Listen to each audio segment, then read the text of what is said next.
I think it is a bit of a low blow, to be fair, in this situation.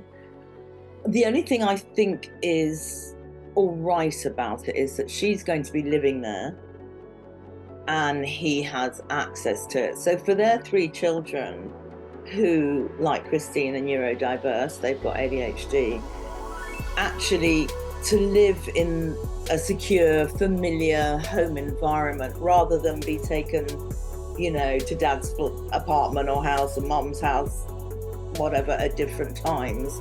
They are actually more secure living in an environment they're used to living in. So in terms of living arrangements, the fact she's there and they've got that safety and security is great. In terms of the divorce and her not actually getting that house, yeah, that's not a very kind gesture.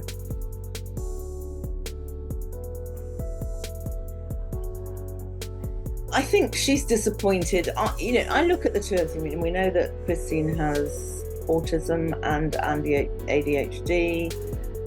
Yeah, look, Paddy's always been that loud, big character. His career not as successful as it was. I suspect he got very frustrated and tetchy at that. When you've got ADHD, sometimes you have sensory issues. You can't have someone being too loud. She's probably dragged along to a load of social events that she had to mask her distress at it. She's found someone else now. She says, I feel really comfortable with this guy. I think it's big tick that he's not in celebrity la world. So she feels safe. And I think she said, I don't have to feel like I'm walking on eggshells anymore. So I think on an emotional level, she probably feels much happier than she did when they were living together, even though they were separate, which is a very toxic situation to live in the same house. It's very confusing for children who pick up on a change in a relationship that they can't understand and probably was not explained to them.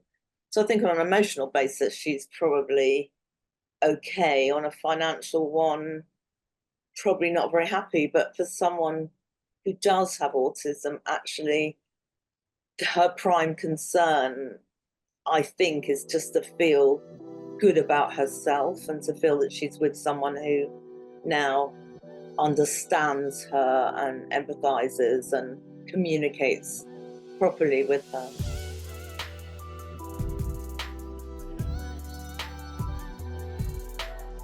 At the moment, as far as I can read it, it's, yeah, you're allowed to live there, Christine. However, I can come and go as I please. Paddy can come and go as he pleases. That clearly is not going to work because she has her own private life to lead and he can't just come in and open the door. But if they say, okay, the access is that you come here, once a fortnight for a weekend, I will then move out and stay with friends or whatever. If it's very formalized, then it will work because the children will learn to understand, and explain that situation, but they're still living in their own home. So they've got to make sure that it's pretty watertight, the living situation. Otherwise, if it's left to be fluid, this is not healthy for any family. I'm sure she was really distressed. I mean, he hadn't done stand-up for a while. He did it in the first minute, I believe, of his first show.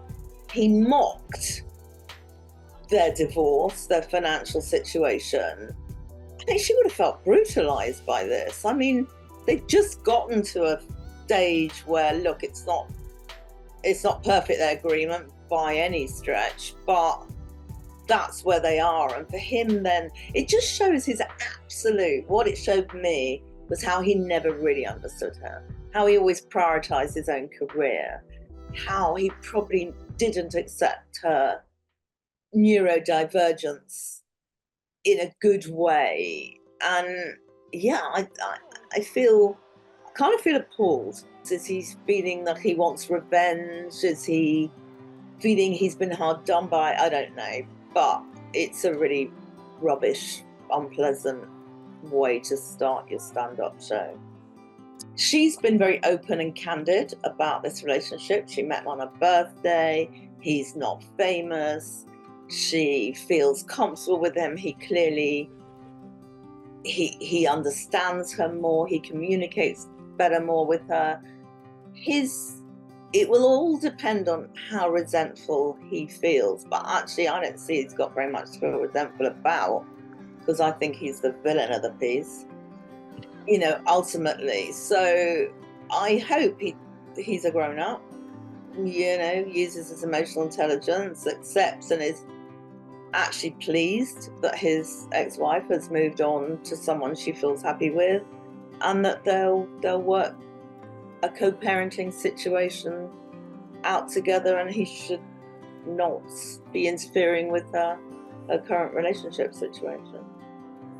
I think with Paddy, he was really career driven. I think he prioritized that. I think part of his problem is he struggled with his career and his profile in recent years. So I suspect the reason he's not dating is because I think his self-worth lies in his professional success. And until he gets that back, I don't know if he could date the kind of person he wants to date. So I think that's why he's holding off. Who knows what will happen to his career? He might be going down that way. He might get a lucky break and it goes back up that way. But I think his focus at the moment is on, it's this very typical celebrity thing. You peaked. You don't recognize your peak till you start falling down the other side, and then you realize, how am I going to scrabble back up there again?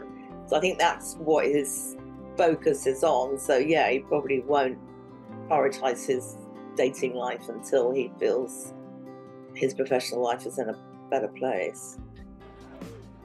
He's a loud person, isn't he? He's a big, larger than life character. Yeah, I mean, obviously they were attracted to each other, and they had a good marriage for a while, but I had this sense he didn't fully understand her. I feel she was dragged out into the spotlight to events which would have made her feel like she was masking her anxiety. These are all things that people with autism don't like, but they learn to modify their behavior accordingly. No, the short answer is no. I didn't really imagine them together as a couple, but we can say that about a lot of people. We've all got friends we probably say that about, put those two together, but they are. And sometimes it's the right person at the right time, and then you kind of grow apart for whatever reason. But not in an ideal world. No, I would not have matchmaked the two of them.